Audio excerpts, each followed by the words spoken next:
মাতৃবন্দনার প্রস্তুতি চারদিকে। প্রতিমা গড়ার কাজে শেষ মুহূর্তের ব্যস্ততা। প্রথমে কাঠামো, তারপরে একমেটে দোমেটে, ক্রমে ধাপে ধাপে প্রাণবন্ত হয়ে ওঠে মায়ের মৃন্ময়ী রূপ।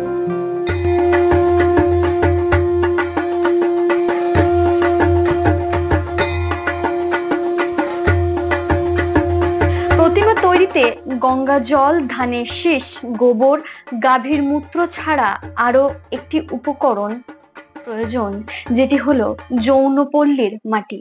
হ্যাঁ বন্ধুরা, দুর্গা প্রতিমা তৈরিতে সমাজের তথাকথিত অপবিত্র পাড়ার মাটি অপরিহার্য।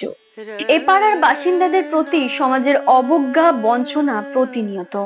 যে যৌনপল্লীকে সমাজ ব্রাত্য করে রাখে, সেখানকার মাটি দিয়েই কেন উমাকে তৈরি করা হয়?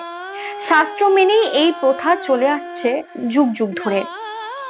বলা হয়, যৌনকর্মীর বাড়ির দরজায় পুরুষেরা নিজেদের সঞ্চিত সমস্ত পুণ্য বিসর্জন দিয়ে আসে।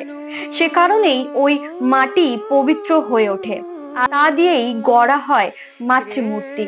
এই সময়ে মহামায়া 9 রূপে পূজিত হন।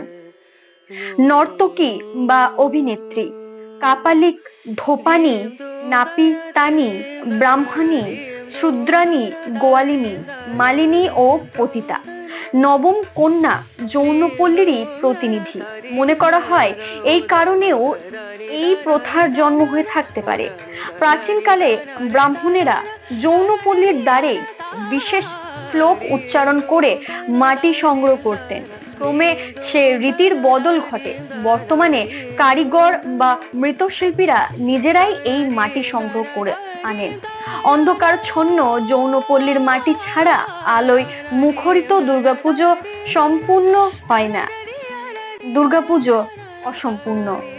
যে উৎসবে সমগ্র নারী জাতির আরাধনায় মেতে ওঠে আপামর বাংলা, সমাজে যৌনকর্মীরা ব্রাত্য হলেও তারাও এই সমাজেরই অংশ, একই নারী শক্তির আধার।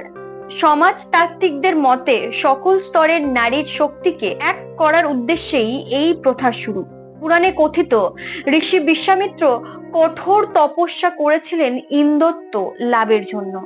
দেবরাজ ইন্দ্র সেই তপস্যা ভঙ্গ করার বহু চেষ্টা করে যাচ্ছিলেন। স্বর্গের অপ্সরা মেনকাকে ইন্দ্র পাঠিয়েছিলেন ঋষির ধ্যান ভঙ্গের জন্য। মেনকা এই কঠিন কাজটি সুসম্পন্ন করেছিলেন। যৌনপল্লীর মাটি দিয়ে দুর্গা প্রতিমা তৈরির নেপথ্যে এই পৌরাণিক কাহিনীর প্রভাবও রয়েছে বলে মনে করেন অনেকেই। সমগ্র নারী জাতির এক অখণ্ড রূপ হলো দেবী দুর্গা। জাতি শ্রেণী নির্বিশেষে নারী যে শক্তিময়ী সনাতনী, এই দর্শনই রূপায়িত হয়েছে এই প্রথার মাধ্যমে। ভিন্ন মত, ভিন্ন ব্যাখ্যা, তবে দুর্গাপুজোর আবেগ সর্বজনীন।